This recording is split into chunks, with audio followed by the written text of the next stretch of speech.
بسم اللہ الرحمن الرحیم۔ السلام علیکم دوستو، دنیا بھر کی خبروں میں آج آپ سنیں گے، لیکن اس سے پہلے اگر ہو سکے تو لائک، سبسکرائب اور بیل آئیکن کا بٹن ضرور دبا لیں۔ شکریہ۔ کابل یونیورسٹی میں خواتین پر پابندی، نیو یارک ٹائمز کی خبر غلط نکلی۔ طالبان کی انڈیا سے افغانستان کے لیے پروازیں بحال کرنے کی درخواست۔ مغربی دنیا بھارت میں دم توڑتی جمہوریت پر خاموش کیوں ہے؟ افغانستان میں لڑائی کا اختتام اس طرح نہیں ہوا جیسے امریکہ چاہتا تھا۔ امریکی جنرل۔ قرآن پاک عمر سے نہیں دل سے حفظ ہوتا ہے۔ میاں بیوی کی بیماریاں بھی ایک جیسی ہوتی ہیں۔ ایک تحقیق۔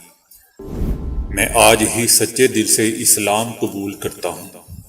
تو آئیے چلتے ہیں اب خبروں کی تفصیل کی جانب۔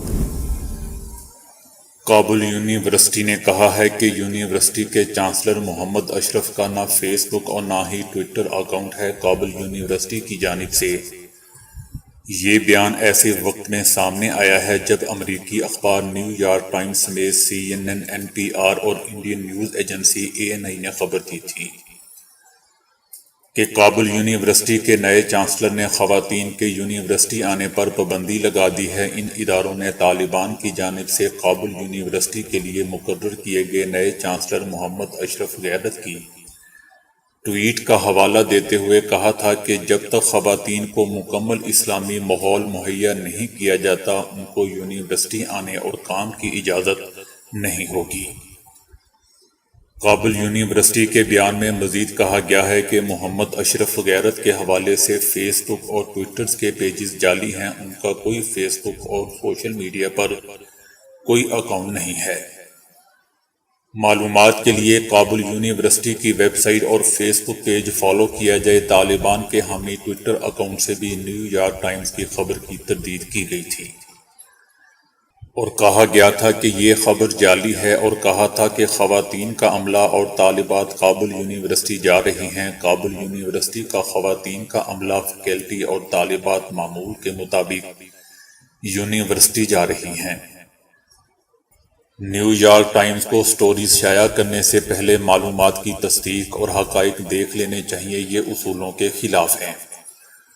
کابل یونیورسٹی کے PhD doctor professor Muhammad Usman Babri کی جگہ طالبان کے محمد اشرف غیرت کو کابل یونیورسٹی کا رئیس مقرر کیا گیا تھا۔ محمد اشرف غیرت کی تقرری کے بعد افغان یونیورسٹی کے اساتذہ نے طالبان کی حکومت سے مطالبہ کیا تھا کہ تعلیمی اداروں کی سربراہی کے لیے پیشہ ور افراد کا انتخاب کریں۔ افغان حکومت نے Indian civil aviation authority ICAA سے پروازیں دوبارہ شروع کرنے کے لیے کہا ہے۔ انڈین سول ایوییشن اتھارٹی نے تسلیم کیا ہے کہ اسے افغان حکومت کی جانب سے ایک سرکاری خط موصول ہوا ہے جس میں افغانستان اور انڈیا کے درمیان تجارتی پروازیں دوبارہ شروع کرنے کی درخواست کی گئی ہے۔ انڈین ذرائع ابلاغ کا کہنا ہے کہ طالبان کی آمد اور نئی عبوری حکومت کے قیام کے بعد افغانستان اور بھارت کے درمیان یہ پہلا باضابطہ رابطہ ہے۔ انڈیا نے ابھی تک طالبان کی حکومت کو سرکاری طور پر تسلیم نہیں کیا ہے۔ خط میں کہا گیا ہے کہ کابل ایئرپورٹ کو امریکی افواج نے تباہ کر دیا تھا اور اب اسے قطر کی ٹیکنیکی مدد سے دوبارہ فعال کر دیا گیا ہے، لیکن انڈیا کی جانب سے کوئی جواب موصول نہیں ہوا۔ دوستو، یاد رہے کہ فی الحال افغانستان نے پاکستان اور ایران کے ساتھ تجارتی پروازیں شروع کی ہیں اور متحدہ عرب امارات، قطر، ترکی اور یوکرین کے درمیان چارٹر پروازیں بھی شروع ہو چکی ہیں۔ افغان حکومت ایسے وقت میں دہلی کے لیے پروازیں دوبارہ شروع کرنے کا مطالبہ کر رہی ہے جب تقریباً 1000 افغان شہری انڈیا میں پھنسے ہوئے ہیں اور ان کے پاس افغانستان واپس جانے کے سوا کوئی چارہ نہیں ہے۔ سینکڑوں طالب علم بھی افغانستان میں پھنسے ہوئے ہیں اور تعلیم حاصل کرنے کے لیے انڈیا جانے سے قاصر ہیں۔ انڈیا نے افغان طلبہ سمیت تمام افغانوں کے فزیکل یا اسٹیکر ویزے بھی منسوخ کر دیے ہیں۔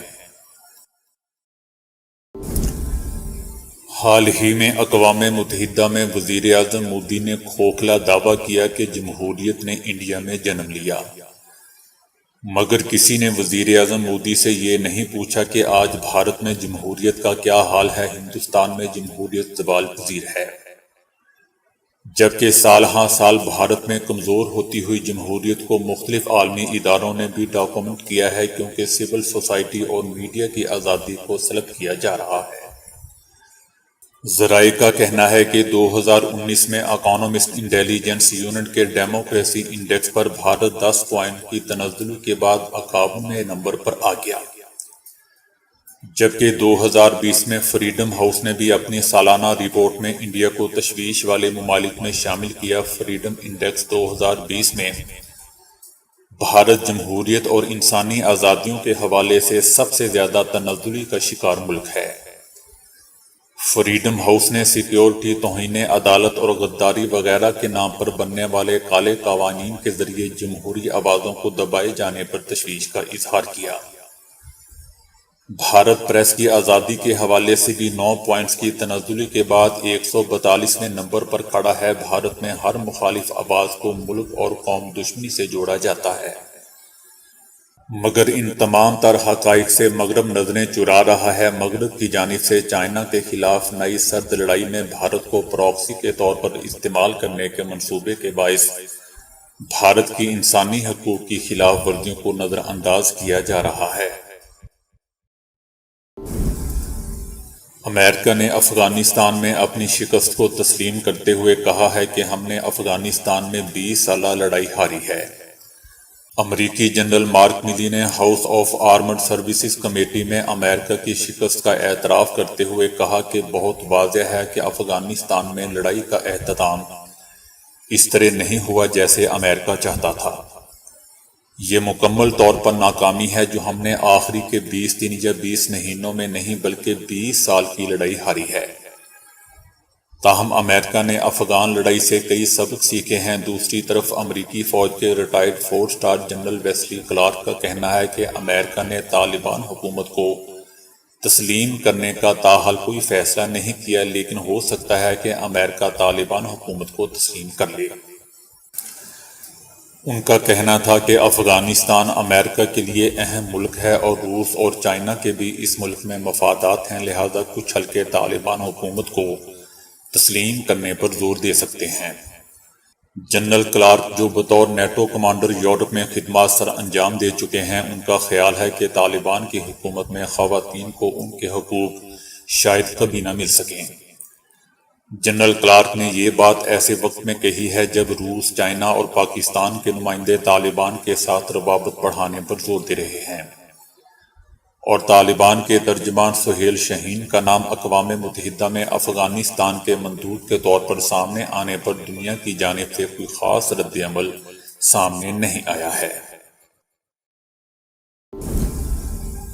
قرآن پاک دوستو عمر سے نہیں دل سے حفظ ہوتا ہے۔ قرآن حفظ کرنے کے لیے انسان وقت یا عمر نہیں دیکھتا، بس اپنا جذبہ اور شوق دیکھتا ہے، کیونکہ یہ وہ کلام پاک ہے جس کو کسی بھی عمر کے لوگ یاد کر سکتے ہیں، حفظ کر سکتے ہیں، چاہے وہ جوان ہوں، بچے ہوں یا کوئی بوڑھا ہو۔ بالکل ایسی ہی ایک کہانی 85 سالہ دادی کی ہے جنہوں نے قرآن پاک کی بڑھاپے میں حفظ کیا اور گریجویشن بھی مکمل کی۔ بطو نامی بزرگ خاتون نے 85 سال کی عمر میں فلسطینی یونیورسٹی سے BA کی ڈگری اسلامی قوانین کے شعبے میں حاصل کر کے پوری دنیا میں یہ واضح کر دیا کہ علم کے لیے عمر کی نہیں، بس لگاؤ اور تعلیم سے محبت ہونی چاہیے۔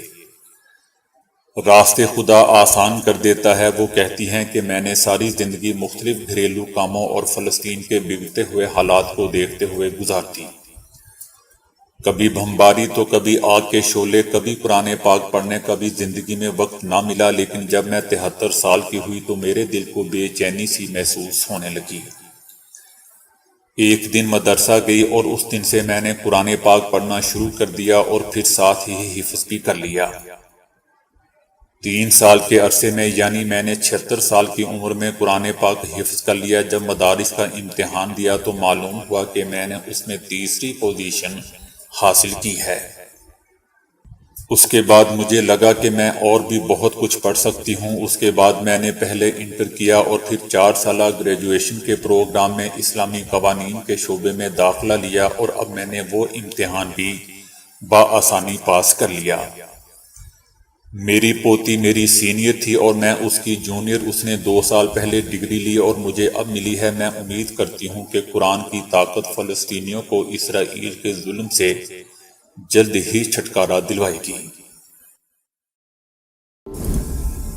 جاپان اور ہالینڈ میں کی گئی ایک تحقیق سے معلوم ہوا ہے کہ طویل عرصے تک ساتھ رہنے والے میاں بیوی کی صحت اور بیماریاں تک ایک دوسرے جیسی ہو جاتی ہیں۔ اس تحقیق کے لیے ہالینڈ میں رہنے والے 28,000 جبکہ جاپان کے 6,000 جوڑوں کی صحت سے متعلق معلومات کا جائزہ لیا گیا جو کئی سال کے دوران جمع کی گئی تھیں۔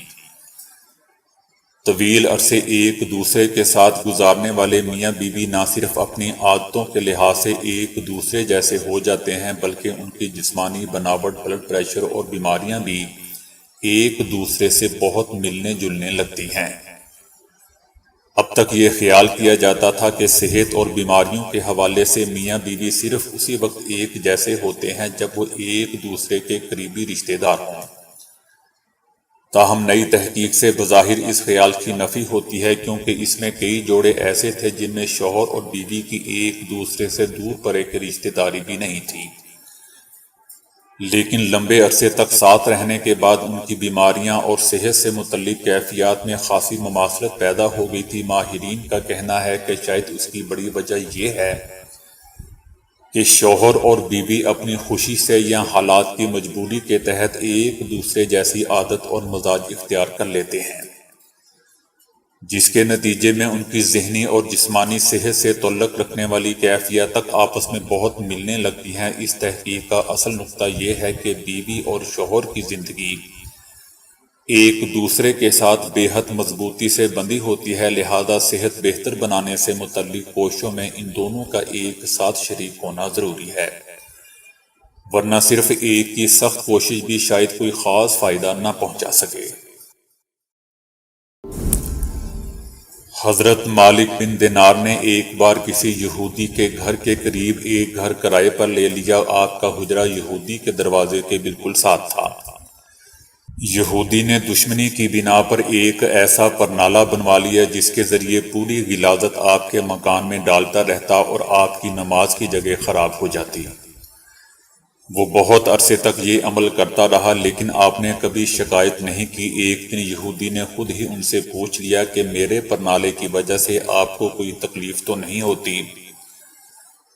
آپ نے فرمایا کہ پرنالے سے جو غلاظت گرتی ہے اسے جھاڑو لے کر روزانہ دھو ڈالتا ہوں، اس لیے مجھے کوئی تکلیف نہیں۔ یہودی نے کہا کہ آپ کو اتنی تکلیف برداشت کرنے کے بعد بھی کبھی غصہ نہیں آیا؟ فرمایا کہ خداوند کریم کا حکم ہے کہ جو لوگ غصہ پر قابو پا لیتے ہیں نہ صرف ان کے گناہ معاف کر دیے جاتے ہیں بلکہ انہیں ثواب بھی حاصل ہو جاتا ہے۔ یہ سن کر یہودی نے عرض کیا کہ یقیناً آپ کا مذہب بہت عمدہ ہے کیونکہ اس میں مخالفوں کو اذیت پر صبر کرنے کو اچھا کہا گیا ہے، اس لیے میں آج ہی سچے دل سے اسلام قبول کرتا ہوں۔ تو دوستو ابھی کے لیے اتنا ہی۔ ویڈیو کو لائک اور شیئر کرنے کا بہت بہت شکریہ۔